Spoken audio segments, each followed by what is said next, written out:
Assalamualaikum warahmatullahi wabarakatuh. Kami dari kelompok 6. Di sini kami akan menjabarkan hasil dari identifikasi kami mengenai anak dengan spektrum autis.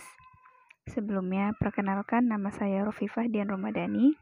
Di sini saya berperan sebagai moderator dan anggota kelompok saya Sela Anissa Fitri, Siti Saidah Kamal, Nur Rahmah Hidayah, dan Sofianti Fitriah.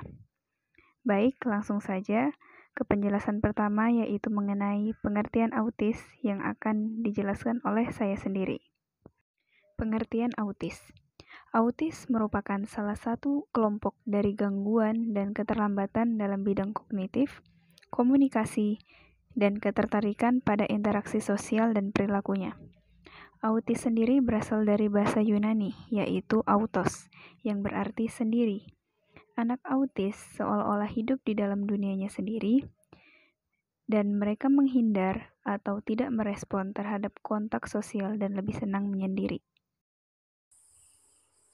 Baik, saya akan melanjutkan.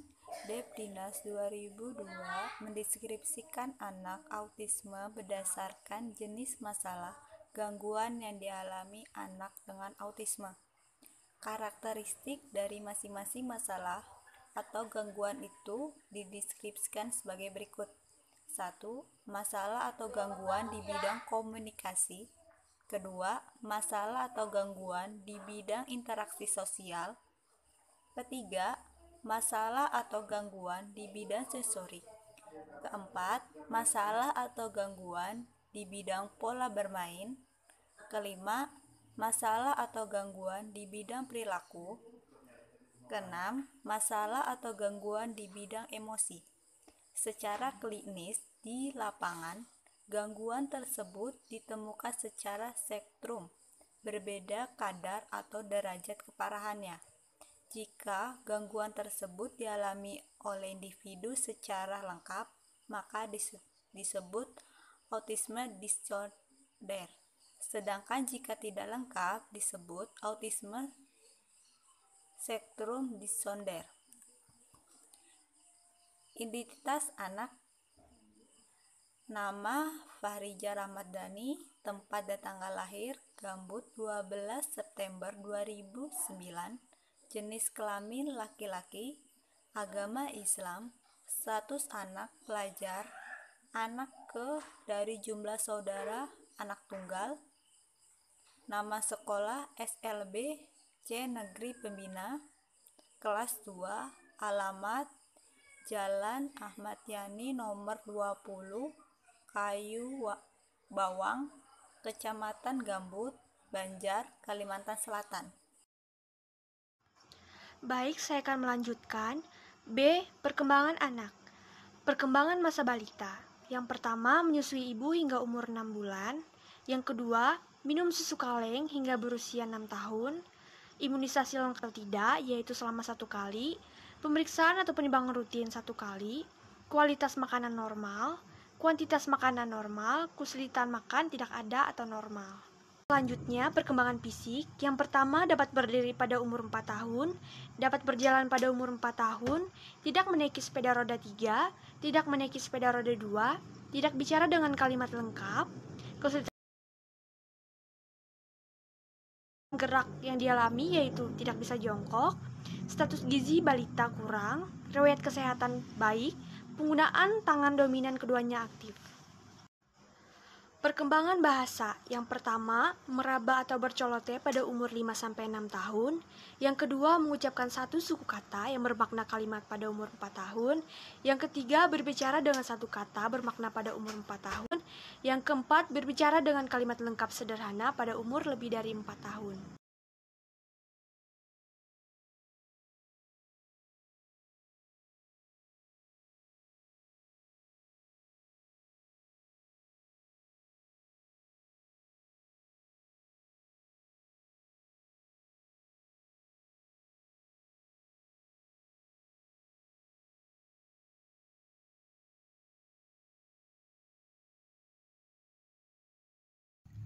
C. Evaluasi pembelajaran. Evaluasi pembelajaran di SDLBC Negeri Pembina pada saat pandemi seperti ini Dilakukan dengan pemberian buku yang akan diisi oleh peserta didik untuk mengetahui perkembangan akademiknya. Guru juga memantau perkembangan anak melalui koordinasi dengan orang tua, melalui WhatsApp atau dari kunjungan tatap muka. Selain itu, SDLBC Negeri Pembina juga melakukan evaluasi seperti ujian praktek untuk mengetahui perkembangan keterampilan peserta didik. Di antaranya yaitu keterampilan tata boga, menjahit, ICT, kayu, dan lain-lain. 4. Layanan pengembangan diri bagi siswa dengan spektrum autis. A. Program kekhususan. Di SDLBC Negeri Pembina memiliki program kekhususan seperti Bina Diri yang mengajarkan peserta didik dalam melakukan kegiatan sehari-hari. Misalnya melatih makan dan minum sendiri ataupun melipat atau mengancingkan baju. Selain itu, juga ada pengembangan interaksi, komunikasi, dan perilaku untuk membantu dalam kegiatan sehari-harinya. B. Keterampilan atau vokasional. Program keterampilan atau vokasional di SDLBC Negeri Pembina cukup beragam, seperti tata boga, kecantikan, ICT, kria kayu, otomotif, akupresur, dan busana. Program ini dibentuk untuk membantu mengembangkan minat atau bakat peserta didik sebagai bekal hidup di masyarakat.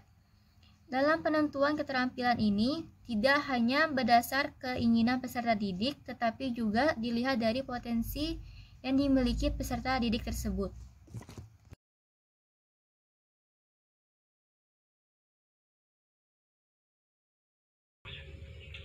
Yang kelima ada kebutuhan sarana dan prasarana guru dalam pelaksanaan pembelajaran pada masa pandemi COVID-19. Sarana dan prasarana sangat dibutuhkan dalam kondisi pandemi seperti ini, yang mengharuskan segala pembelajaran dilakukan melalui daring, sehingga penting akan kebutuhan handphone atau kuota bagi peserta didik ataupun guru, seperti yang dilakukan oleh para guru di SLBC Negeri Pembina yang memanfaatkan media WhatsApp sebagai alat untuk menunjang pembelajaran peserta didik. Walaupun ada beberapa guru yang rutin melakukan kunjungan tatap muka dalam pelaksanaan pembelajaran. Yang keenam, kendala yang dihadapi guru dalam pemberian pelayanan intervensi siswa dengan spektrum autis pada masa pandemi COVID-19. Kendalanya seperti pembelajaran jauh-jauh untuk pemantauan perkembangan peserta didik kurang maksimal seperti ketika pembelajaran tatap muka. Yang terakhir ada intervensi orang tua. Untuk yang pertama seperti pendampingan, mendampingi anak atau peserta didik untuk belajar atau mengerjakan tugas. Yang kedua itu ada kendala, biasanya anak susah diatur ketika belajar dengan emosinya yang tidak stabil itu. Ketika anak dipaksa mengerjakan tugas, ia akan marah hingga melampiaskan ke benda-benda di sekitarnya. Yang ketiga ada dukungan, seperti meminjamkan anak handphone atau membantu belajar anak membutuhkan stimulus agar mengerjakan tugas ataupun belajar. Yang keempat ada layanan terapi. Tapi di sini berdasarkan wawancara dengan orang tua, anak tidak mengikuti layanan terapi.